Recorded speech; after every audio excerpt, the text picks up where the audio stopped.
में 27 वर्षों के लंबे वनवास के बाद भाजपा की सरकार बनी है। दिल्ली में मुख्यमंत्री रेखा गुप्ता का राज्याभिषेक हो गया। रामलीला मैदान से रेखा गुप्ता ने नया इतिहास रच दिया है।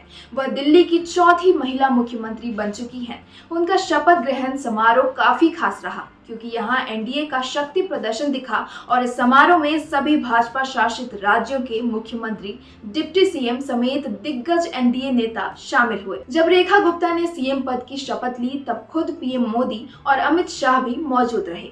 भाजपा ने दूसरी बार महिला को दिल्ली का मुख्यमंत्री बनाया है।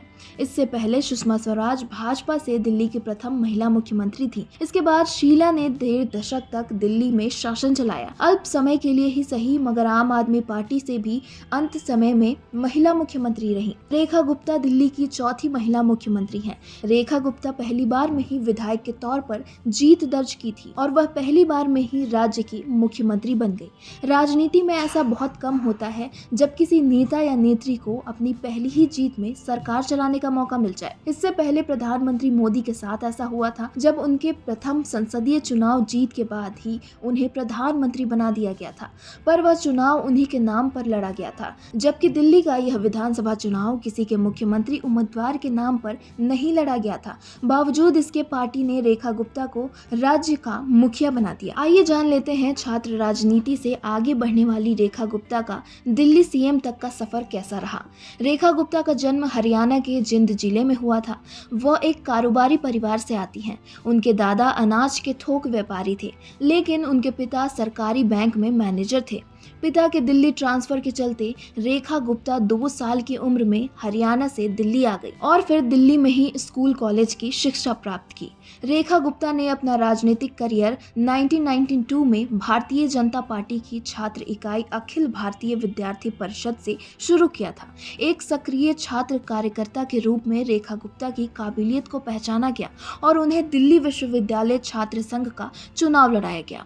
रेखा गुप्ता ने डूसू चुनाव में जीत हासिल की और 1995 से 1996 में डूसू की सचिव बनी, लेकिन वो यही नहीं रुकी और 1996 से 1997 में एक बार फिर इलेक्शन जीतकर दिल्ली विश्वविद्यालय छात्र संघ की अध्यक्ष बनी।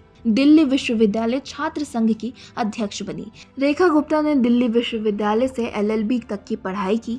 रेखा गुप्ता ने मेन स्ट्रीम पॉलिटिक्स में अपना सफर उत्तरी प्रीतमपुरा से नगर निगम चुनाव लड़कर शुरू किया और 2007 में नगर निगम पार्षद बनी। 2022 में वो दिल्ली नगर निगम महापौर पद के लिए बीजेपी की उम्मीदवार रही हैं। रेखा गुप्ता ने दिल्ली विधानसभा के 2025 के विधानसभा चुनाव में जीत हासिल की है और विधायक बनी है। वो दिल्ली की शालीमार बाग विधानसभा से चुनाव जीती हैं, जहां उन्होंने आम आदमी पार्टी और कांग्रेस के उम्मीदवारों को बड़े अंतर से हराया है। वहीं रेखा गुप्ता के वैवाहिक जीवन की बात करें तो उनके पति स्पेयर पार्ट्स के व्यापारी हैं और उनके 2 बच्चे हैं। रेखा गुप्ता राष्ट्रीय स्वयं सेवक संघ से कॉलेज के दिनों से ही जुड़ी हुई हैं। इस कारण उनके मुख्यमंत्री बनने में संघ का एक अहम रोल माना जा रहा है। इस खबर में फिलहाल इतना ही। ऐसी ही तमाम खबरों से रूबरू होने के लिए आप बने रहिए हमारे साथ, क्योंकि खबर के हर चौराहे पर पोस्टमैन मिलेगा आपको सत्य के संदेश के साथ। जय हिंद, जय भारत।